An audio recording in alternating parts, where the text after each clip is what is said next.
नमो भगवते वासुदेवाय। श्रवण करें श्रीमद् भागवत गीता पाठ अध्याय 7।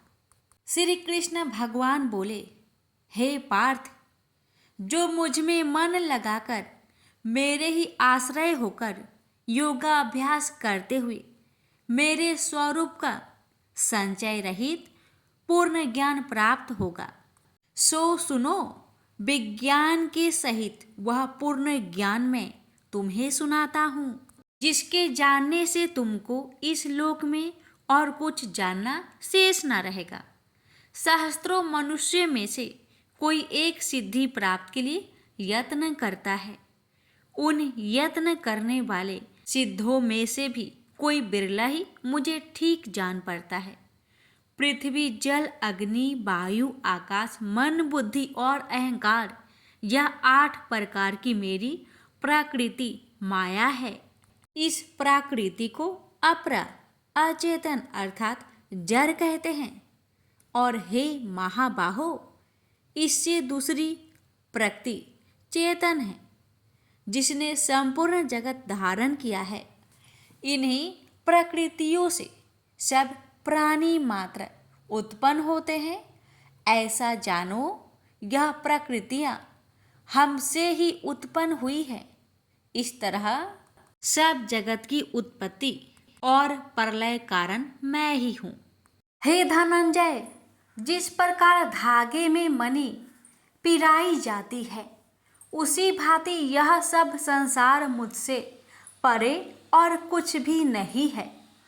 हे कुंती पुत्र, जल में रस में मैं ही हूँ, चंद्रमा और सूर्य में प्रकाश में मैं ही हूँ, सब वेदों का सार मैं ही हूँ, आकाश में शब्द तथा पुरुष में पौरुष मैं ही हूँ।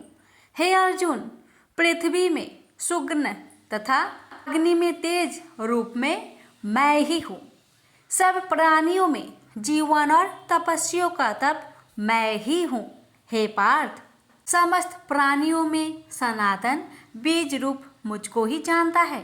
बुद्धिमानों में बुद्धि रूप और तेजस्वियों में मैं तेज में मैं ही हूँ। हे अर्जुन, काम और रोग रहित बलवान पुरुषों में धर्म के विरुद्ध न जानने वाला कर्म मैं ही हूँ।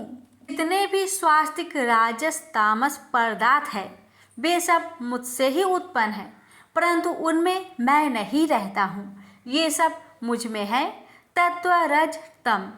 इन तीनों गुणों के प्रभाव से यह सारा जगत मोहित हो रहा है।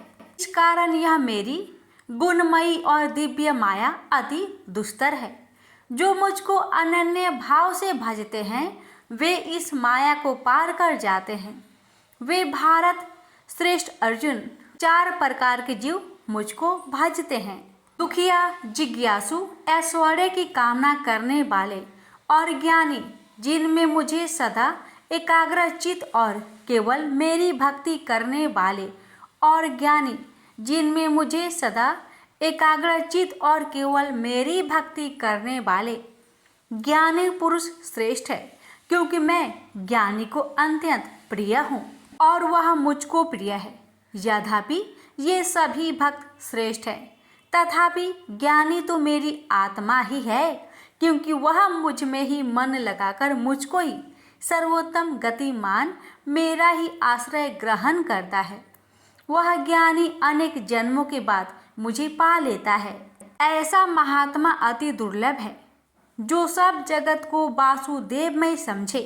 हे अर्जुन, जो भक्त श्रद्धा पूर्वक जिस जिस देवता का पूजन चाहते हैं, उन पुरुषों की उस श्रद्धा को मैं ढूंढ कर देता हूँ। यह उस श्रद्धा से मुक्त होकर उस देवता की आराधना करता है, फिर उसको मेरे ही रचे हुए काम फल प्राप्त होते हैं। परंतु उन अल्प बुद्धि वालों का फल नाशवान है। देवताओं की आराधना करने वाले देवताओं को मिलते हैं। मेरा अव्यय, अविनाशी, अति उत्तम स्वरूप को न जानकर मंद बुद्धि लोग मुझ अव्यक्त को व्यक्त देहधारी मानते हैं। मैं योग माया से आच्छादित होने के कारण सबको नहीं दिखता हूँ। उसी से मूर्ख लोग अनादि तथा अविनाशी मुझको नहीं जानते। हे अर्जुन, मैं भूत, भविष्य और वर्तमान के सभी प्राणियों को ही जानता हूँ, पर मुझे कोई भी नहीं जानता। हे भारत, हे परम तप, इच्छा और देश से उत्पन्न होने वाले सुख दुख आदि धुंडों के मोह से जगत के सभी प्राणी भ्रम में फंस जाते हैं। जिन पुण्य आत्माओं के पाप नष्ट हो गए हैं, वह पुरुष द्वंद मोह से छूटकर दृढ़ निश्चय करके मेरी भक्ति करते हैं।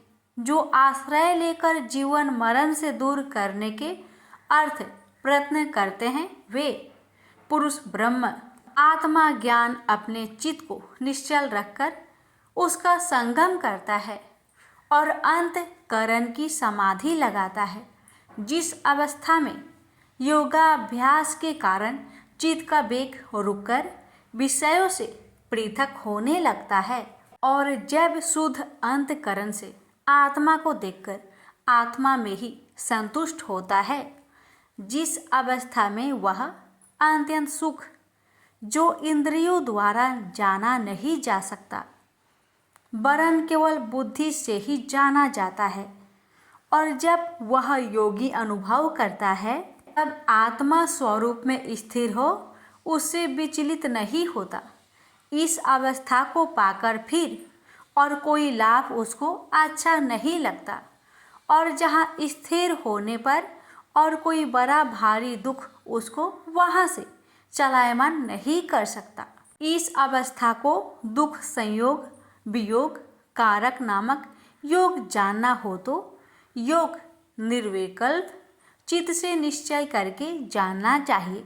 संकल्प से उत्पन्न होने वाला समस्त कामनाओं को त्याग कर और मन ही मन में कल इंद्रियों को चारों ओर से रोककर धैर्य के साथ बुद्धि को अपने अधीन कर धीरे धीरे विषयों से दूर हटा ले और भली भांति मन को आत्मा में स्थिर करके किसी वस्तु की इच्छा ना करे और चंचल मन जिधर जिधर जाए उधर से इसको हटाकर आत्मा के बस में करना चाहिए।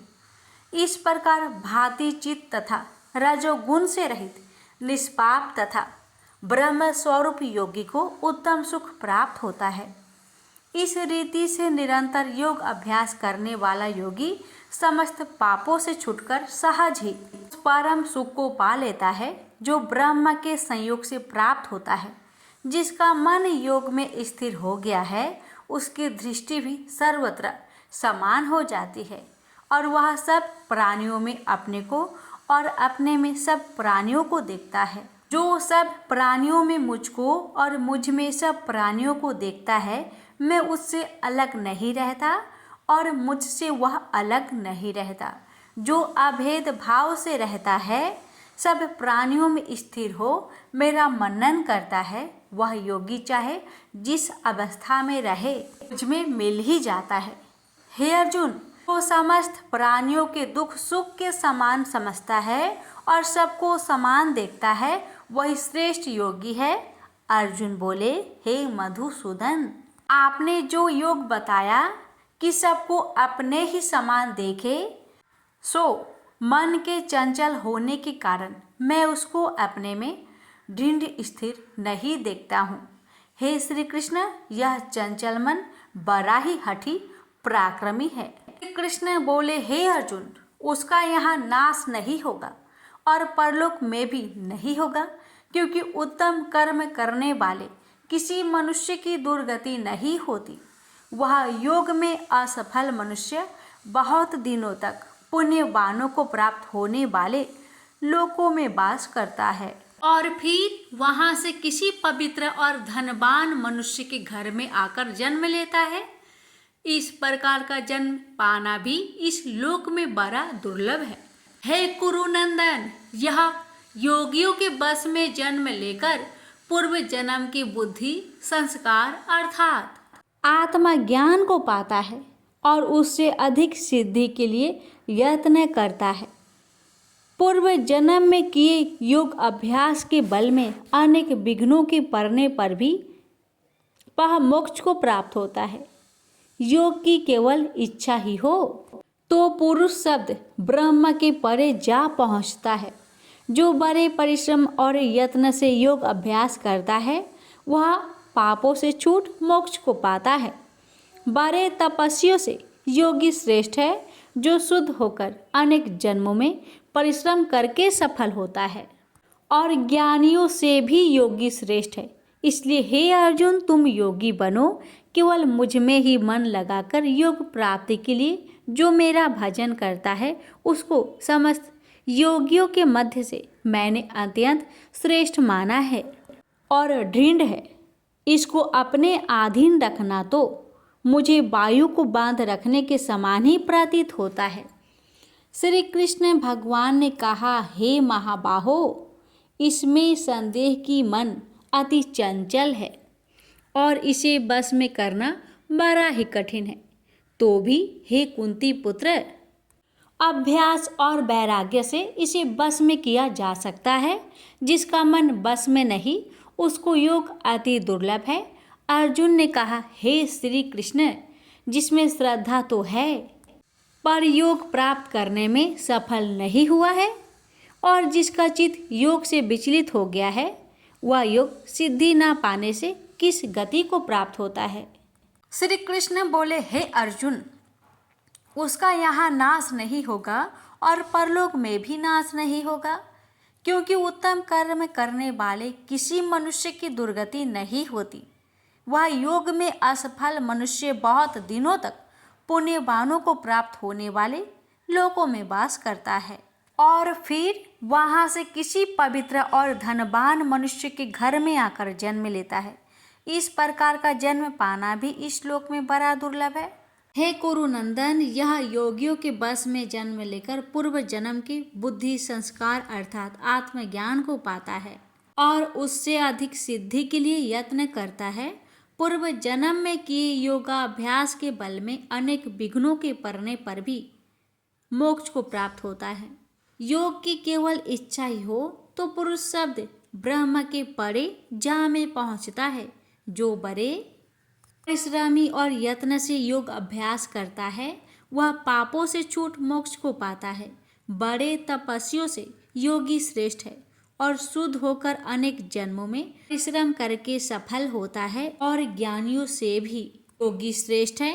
इसलिए हे अर्जुन, तुम योगी बनो। केवल मुझ में ही मन लगाकर योग प्राप्ति के लिए जो मेरा भजन करता है उसको समस्त योगियों के मध्य से मैंने अत्यंत श्रेष्ठ माना है। प्रेम से बोलिए जय श्री कृष्ण। राधे राधे।